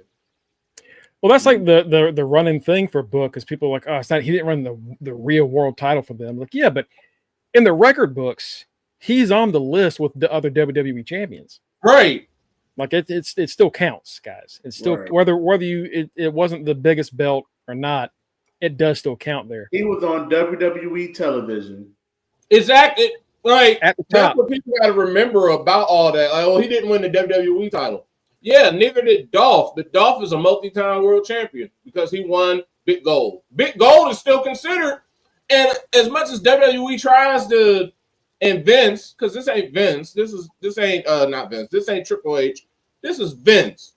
As much as Vince tried to indoctrinate everybody and WWE title is the most important title in the world, most folks, when they look at the title, they don't, if it ain't this belt, it's the WCW, aka NWA World Heavyweight Championship, aka the Big Gold Belt. That is that's considered the World Heavyweight. That's the real World Championship. Even when Ric Flair showed up in WWF in 1992, they considered him the real World Champion, and he was walking around with the Big Gold Belt. Like, you can't discount that belt just because it's not WWE's, even though they tried to bastardize it and say it's the WWE World Heavyweight Championship. It's the WCW title. and it's a perfect design belt. It is my favorite championship. It's the belt that's like when you see that, like, oh damn, that's how that's a championship belt. That's why it has the nickname the Big Gold. As simply as Big Gold, the Big Gold Belt. Because when you're the big bad motherfucker with the belt. And it had the nameplate on it before they started doing all that personalization shit for everybody. That's all you got. Oh, this belt got your name on it. We got a nameplate for you. That's how nice our belt is. Because in WWE, this all you got. They ain't had nothing. If you was nice, they might have changed the strap for you. If you was Ultimate Warrior, you get a bunch of different colors. That is the most beautiful belt of all time. That big gold motherfucker. I just had a good idea for the next quiz show. All right. Thank y'all, guys. Y'all just gave me an idea. Oh, Lord. Gotta write this down real quick. Let's look at these comments. He's gonna fuck us. I already got a feeling. He gonna fuck us with, like, name this belt design. Yep. Don't get ahead of me. Let's look at the comments real quick. Canadian says Booker T and Stone Cold at the grocery store. All-time moment. All-time moment. Bro, Vince calling Book, trying to see where he's at because he's hiding, and he's in a church cheating at bingo. And he made Vince actually laugh. Yeah, he's one of the funniest shit. Kiki says, "Now the invasion's up, but it wasn't their fault." Batty says, "What about Mariah May's rise to the top?" Yeah, that's actually, I think that's on Tito's list. But yeah, Mariah May, the long-term booking of Mariah May coming in and being like a fan of Tony, to being a lackey, to being her friend, to turning on her and getting her big title shot and winning the belt. Massive moment. One of the best women's stories of the year. Yeah. Well, Private Party just a few weeks ago, finally winning after years and years of bullshit. Mm-hmm. That was definitely a great moment, because you always want to see African American team. You always want to see a black team succeed. And I mean, we've seen Street Profits just being whatever's happening with them. So it's like, all right, y'all are basically like them. One of y'all got to win. Like, it's tired. We tired of this. Come on now. I'm happy to see them boys finally win. It was long overdue, but the Young Bucks did the right thing. They knew when it was time for it to be done. They're the experts, and they did it right. They sailed off into the sunset, and now we're in a new era of AEW. Like, them doing what they did and Mox showing up and doing what he did, they have ushered in a new era of AEW in these 5 years. Like, they don't need to do it, but essentially at this 5-year point, they said it's time to do a complete 180. We need to show them what we are and not what we used to be. You can't keep trying to be baby WWE. So between Mox, Private Party, and the people they got going now, they're in a good place. They're not going to go anywhere, but they're in a good place where they can actually build. And now that they actually have TV deals, and they're going to be on HBO, or they're going to be on Max. They're going to be on Max now, and their library will be accessible. They are going to be somebody. They're going to be an actual like contender now. They're going to be an actual player in wrestling. We know they're going to stick around. They got actual money to back them, so we don't have to worry about them. TNA is actually going to be around. Like, everybody, like wrestling in general is going to be, everybody is going to stick around. We don't have to worry about nobody going out of business. No, it was a really healthy year. It's been a healthy 2 or 3 years for wrestling, right? As far as business. And look at the champions in AEW. Most of them have only been a champion for like a few months. Like AEW World Champion, Jon Moxley. It's his 4th reign, but it's different. Something unique is coming with this. Takeshita just won it 33 days ago. Jack Perry 137 days ago. Okada's Continental Championship, they weren't going to take that off of him, so he's had it for 200 plus days. Right. Heading into the Continental Classic with the belt. Private Party 15 days ago. Death Riders 81 days ago. Mariah May 81 days ago. And then Mercedes with 172. So like most of these, it really is a whole new landscape in that company right now. And then on top of that, they even did a better job in writing off the FTW title. They finally retired that. That was definitely needed. Like, that belt didn't need to be on there. It was long overdue. And I'm like, y'all are just ruining the legacy of this belt. Like, just get rid of it. Let's just retire it again. So they did right with that. It was a long time coming. I'm gonna read through the rest of Tito's things. So he had Tama and Jacob killing Jimmy at 10. He gave us 10 numbers. I said, give me a few, motherfucker. Braun and Braun, the monster tsunami on the car, which is fair, great moment. That was one of the most exciting moments on Raw we've had all year. That's a great pick. At 8, he has Mariah turning on Tony and then winning the belt. Willow and Statlander at All Out. You know what? Fair. That was a good ass match. That was a real good match. Jacob killing everybody on his debut. Sting's final entrance with his sons, which is cool. Yeah. And now one of the sons is trying to be a wrestler. Now the streamer is trying to be a wrestler, which is going to be interesting. Cody finally finishing the story. The ending and everybody showed up. Brian and Will at Dynasty. Takeshita and Will at Revolution, and then Forbidden Door, Swerve and Will. Yeah, that was a good ass match too. Yeah, a lot of really a lot of really good stuff happened this year. I was thinking, even in AEW, we're like, man, most of this year we've been kind of down on AEW. They've still given us some of the best moments of the year, in both the matches and in storyline wise. Right. So they're going to be fine. If y'all are worried about them, they're going to be just fine. Cookie said, well, they might have some black moments and also Priest, Trick, and Masha. Yeah. I gotta say, when Jade and Bianca had that stare off at the Rumble,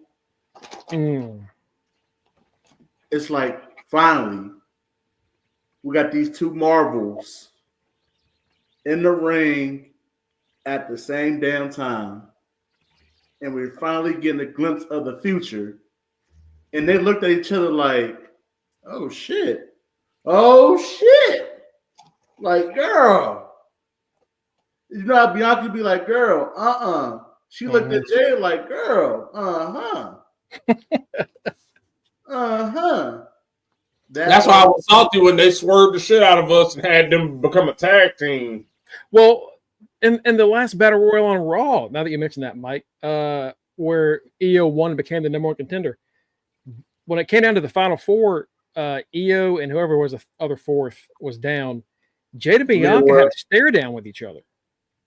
And the crowd got up on their feet and were like, oh, shit. So we're all waiting for that moment. Mm-hmm.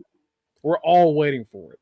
And I think it's great that throughout this entire year, that is still something the fans are really excited for. Yeah. You know who Jade and Bianca are, if you think about it, but they just don't fight? Fraxium. They're Fraxium, but they have a great relationship. Because, you know, like, they have some sort of, like, miscommunication there that the people that they fight against try to harbor, like, y'all aren't really a team. Mm-hmm. She's holding, like, they try to start that, but they kind of like, no, we good. But then they have moments like they face off in the Battle Royal, and it's like, at some point in time, we're going to have to settle this. Yep. We're going to have to get the people what they want to see. Because is that a Mania match? It has to be. And I feel like the way to set it up, that some sort of miscommunication is going to set up them losing them titles. If they're going to lose them to who they should lose them to, the best tag team in the whole division, Lash and Jakar, or they lose them to someone. I don't know. This is not the spooky women. They can lose them to Julie and Stephanie. No, anybody, but that's how they got to lose some tag titles for that Mania match to happen. You mentioned, I mean, they don't have to. They could do the Eddie Ray thing. Oh God, I always erase that because I'm like, y'all wasting my time. Y'all could be fighting for the tag, defending these belts. Yeah, instead of that being a tag title match, it's just a singles match. That's the one part about like going back and watching that show. I always say it's one of the best WrestleManias. When you go back and watch it, like, man, y'all didn't give a fuck about y'all's tag division back then at all. Not one bit. You mentioned Gunther, so I also want to bring up somebody similar to him in Braun Breaker. Breaker got drafted in this year's draft, and then he didn't show up for like 2 months. He missed the King of the Ring tournament. He missed another opportunity, Money in the Bank. And then he let us know. And man, he has been a bastard since. He's been insane. That also ties into Jey Uso getting his first singles title, the Intercontinental Championship. Yeah. Jey finally winning one and proving himself as a solo guy after all this time. But also going back with Braun. Braun's character is so great now. He really nailed being who he is now. Mm-hmm. And I think that has a lot to do with that tag title run he had with Baron Corbin. I think Baron Corbin was very important in his progression character-wise. Mm-hmm. Because he got stale. He got stale down there. Absolutely. He got stale down there at NXT, and he needed something new. And pairing him up with Baron, to your point, Mongo, that was just what he needed. Just what he needed. They ended up one-upping each other so much, and then Baron kind of taught him how to, like, you can laugh and have a good time on camera and still be an intimidating guy. Mm-hmm. And it really it evened him out, and it filled out what he needed, what he was missing. So, you know, Baron is gone this year. We just lost him. He's now free agent. I don't know if he's going to wrestle again. He might just call it at this point. I'm sure he made a shit ton of money. And so if he doesn't come back, and this is it, then I think when we look back at his career, we're going to look back at he put a lot of people over, but I think he was vital to making Braun who he is in the main roster right now. Mm-hmm. Yeah. I always think about that as showing us the new NXT formula, because like Mike brought up, he got stale. He really did, because it got to the point it got to the point of we love Braun Breaker. We were cheering for him, and then he kept winning. He fought Dolph. We had that, and after he beat Dolph, it got to the point of like, all right, you can go up now, or you can do something else. And they're like, nope, we're gonna keep him face. We're really tired of this. We're tired of seeing him win. And then Melo beat him. And once Melo, that was somebody that we liked more than Braun. That was the best thing that could have happened. That showed us the new NXT formula of we're not going to send these people up to the main roster just being one-sided. Like, they're not just going to be up here as a baby face. They're going to get experience as being a baby face. And if they're really good, we're going to show y'all the heel side of them too. And then once they get up to the main roster, it's up to Triple H to decide what he wants them to be. Because at that point, we've seen both sides of them.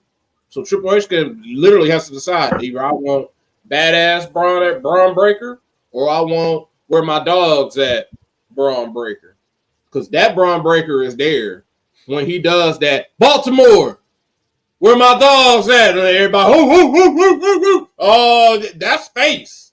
That's a face. Mm-hmm. Even though he a heel doing that, that's a face thing. So it's there. Melo, in that same vein, is right there. Everybody loves saying, put the fries in the bag, bro. That went from being a Twitter thing to now it's become the most popular thing to say, because Melo and Andrade have been saying it back and forth to each other. Mm-hmm. So great for both of them. That showed that them two were the first two to show you what the new NXT formula is.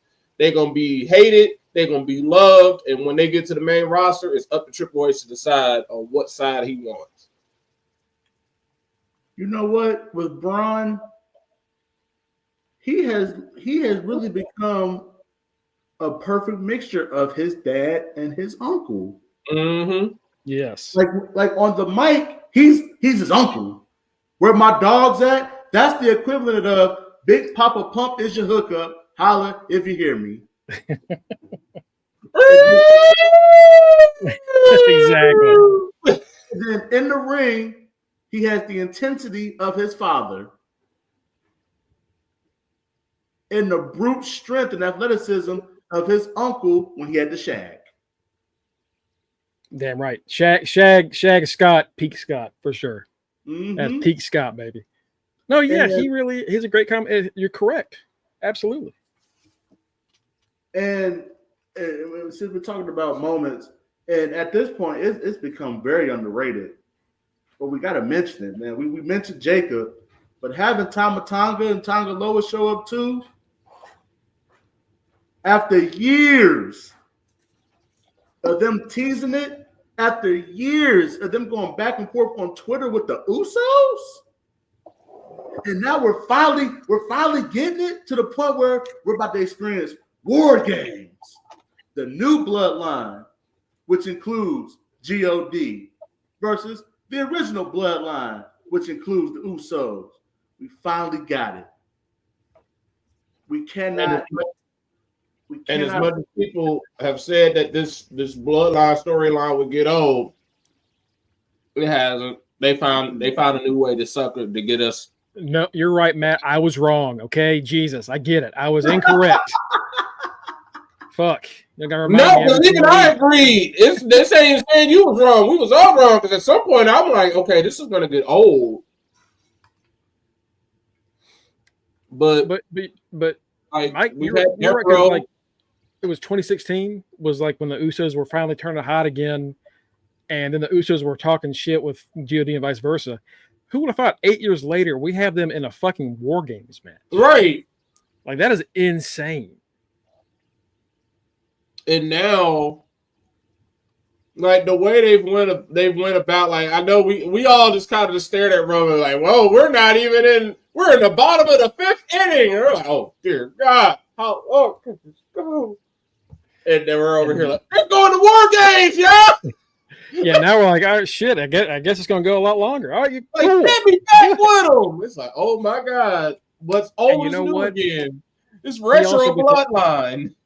He also gets a lot of shit. Mike, you talking about, we gave a lot of love to Jacob, but we also need to talk about Tom and Tonga. We also need to give a lot of love to Solo Sikoa, who really came into himself this year. He stepped up. He was put in a very tough spot. He had to replace fucking Roman Reigns. And he was always going to stumble at first because nobody was going to be able to fill in his shoes. Right. It was impossible. But it took a while because, again, like we said, for a long time, they made him silent for so long. He didn't have the mic skills yet to do what he needed to do. But something happened 4-5 months ago.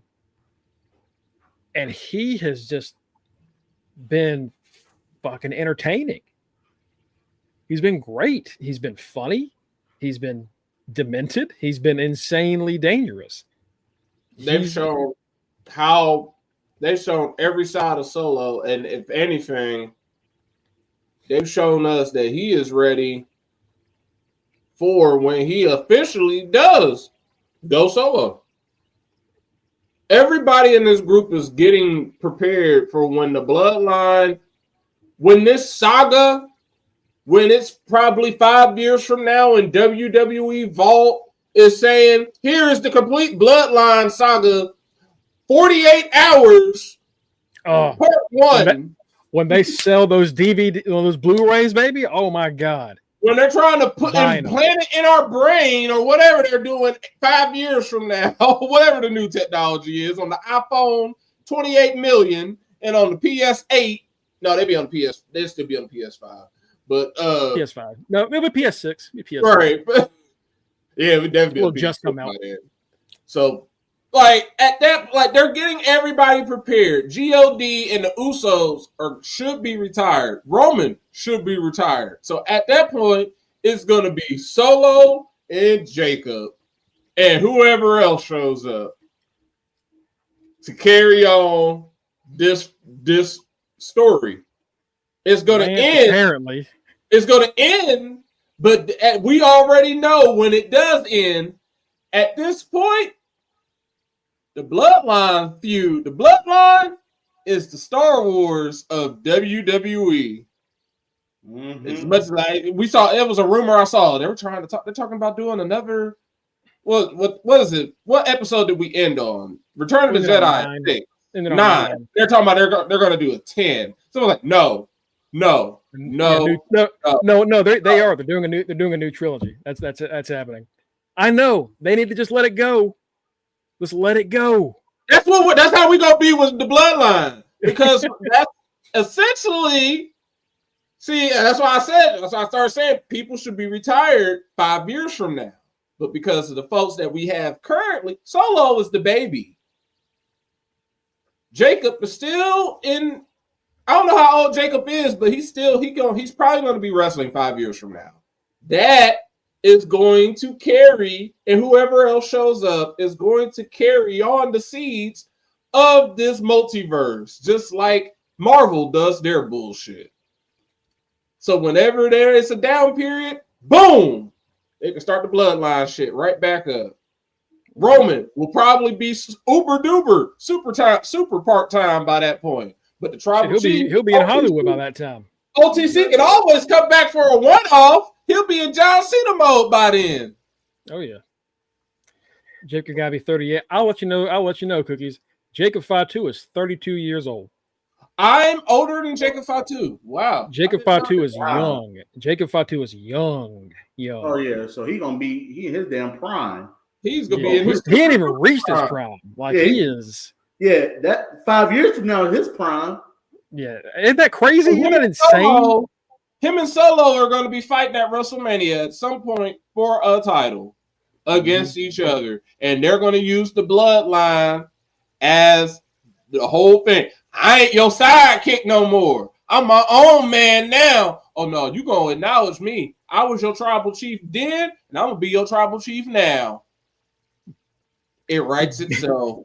He beats his ass, raises his hand at the end of the match, and he goes, "Solo, I love you," and just leaves with the belt. Solo, I loved you. And then Roman comes out. You the tribal chief now. Mm-hmm.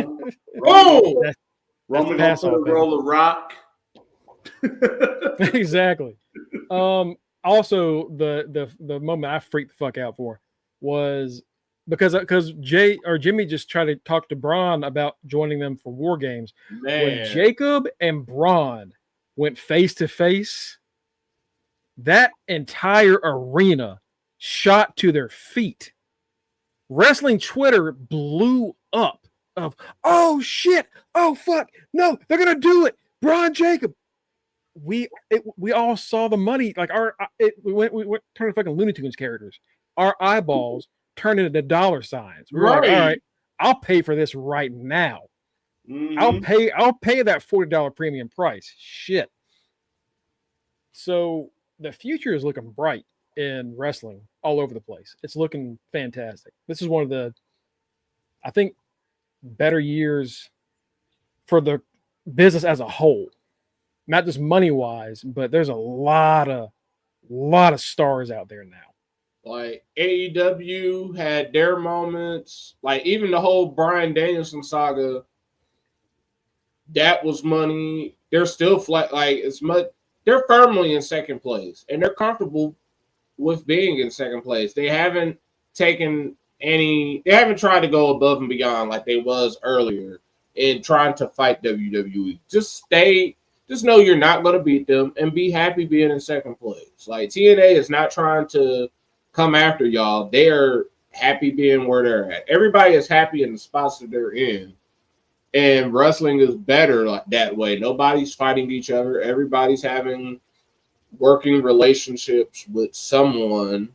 It might not be the ones we want them to work. Everybody wants to work with WWE, but guess what? They're only working with Pro Wrestling Noah and TNA. So, and like Booker T's promotion, and Dustin Rhodes opened up his own promotion recently.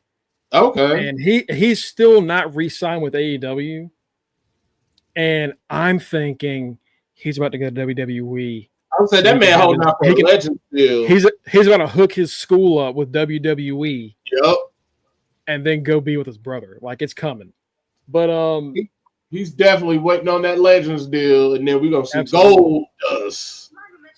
Goldust and Cody.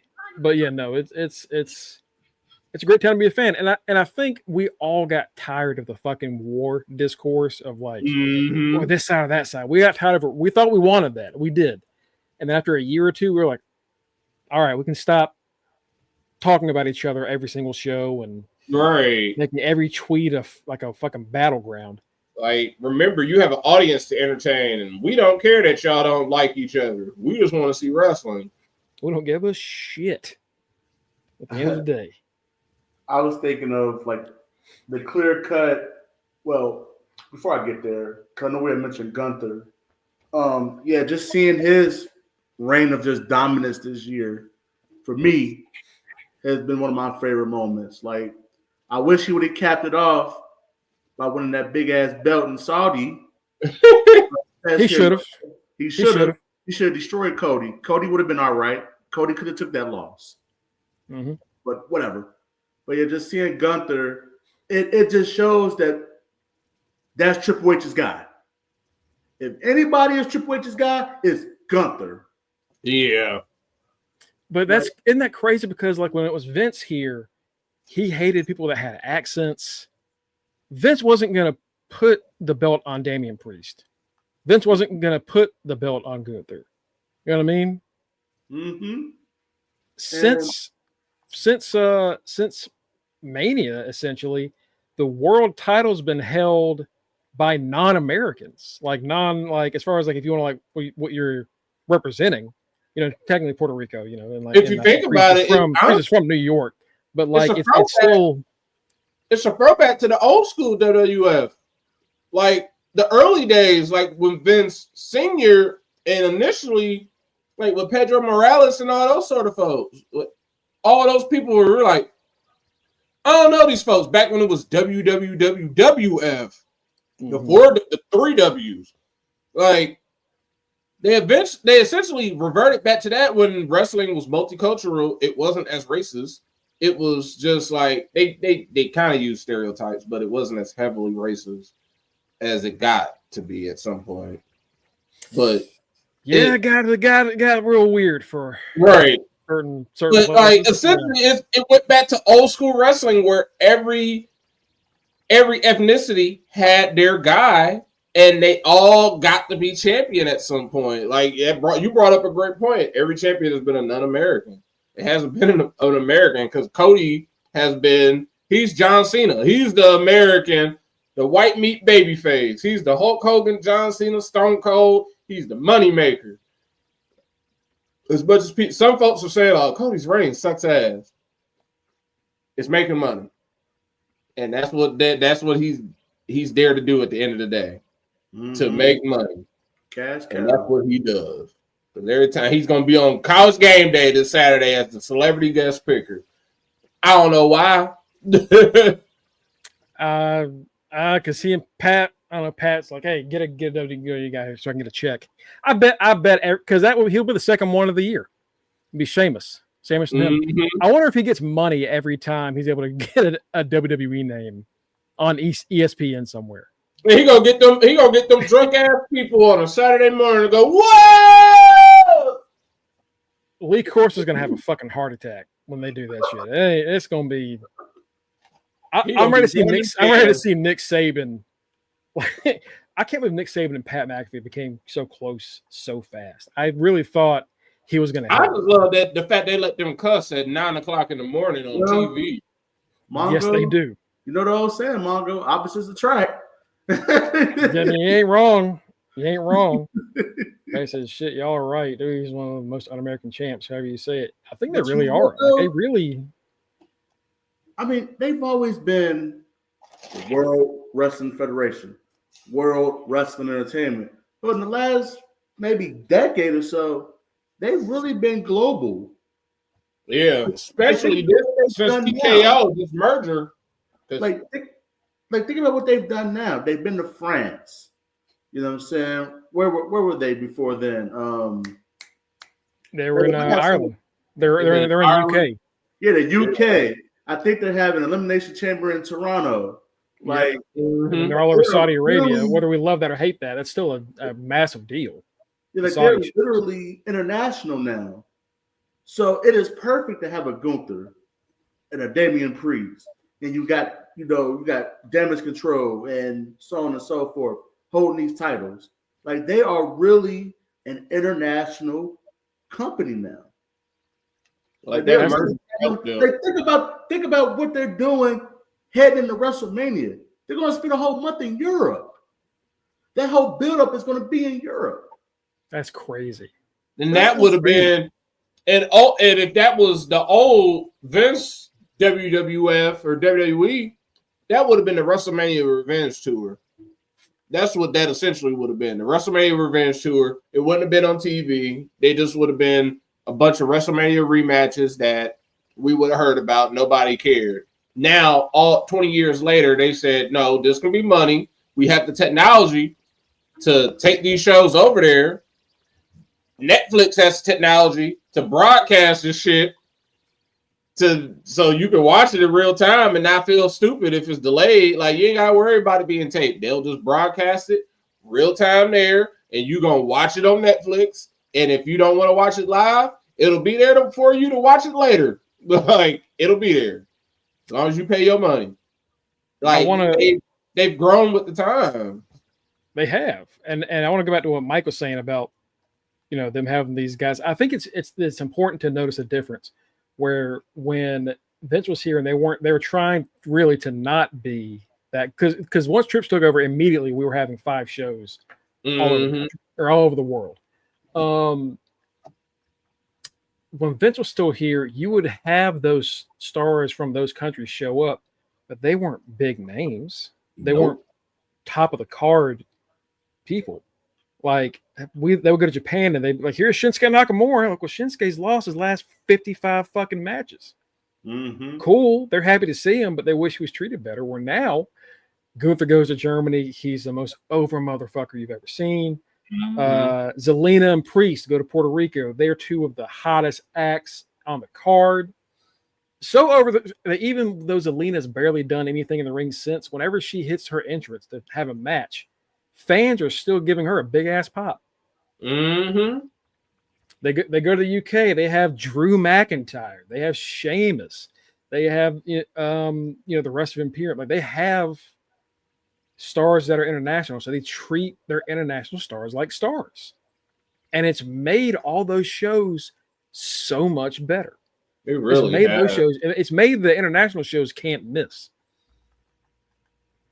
And that's special. That's a special thing.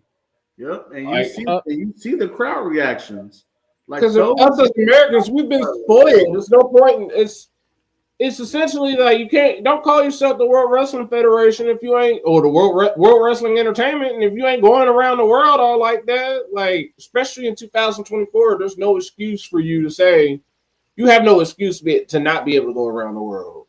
Like, you can do it now. It's essentially under this merger with TKO, USC has pay-per-views everywhere, so can WWE. Yeah. Mike, you're trying to say something? No, I was agreeing. Okay. All right. I think that'll do it for us tonight, guys. I'm kind of glad we got to have that long ass discussion. That went longer than I thought it was going to. Folks, thank y'all so much for joining us. We really appreciate it. We've gotten a lot more followers and subscribers as of late on all of our different platforms. We really appreciate the love.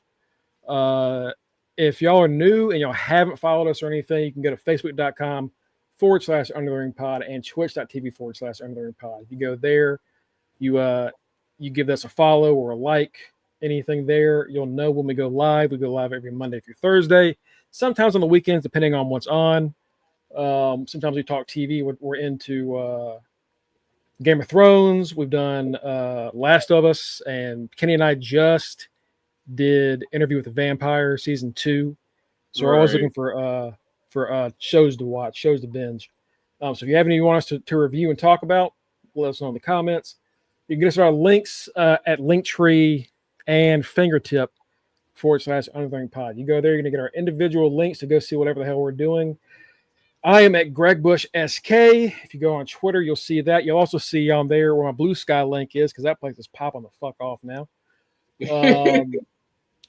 Apparently, Musk being a part of the official government was enough for us to be like, all right, no more. Fuck it. We're done. We're out. I go live for Raw, NXT, and Collision coverage. You can go see it there. And any articles that I write will go there. You can go see Kenny, who could not be here with us tonight. He's, of course, having to go handle some family business. So we love you, brother. Wish you well. And we'll see you again soon. You can get Kenny and all of his great pictures from Hog and any other wrestling show he goes to, him and Tito, at Rock Ribs 44. Of course, you got the man himself, the good stoner, Mike Jones, at Mr. Freshbeard. Put that goddamn hand down. And I got a finger for you.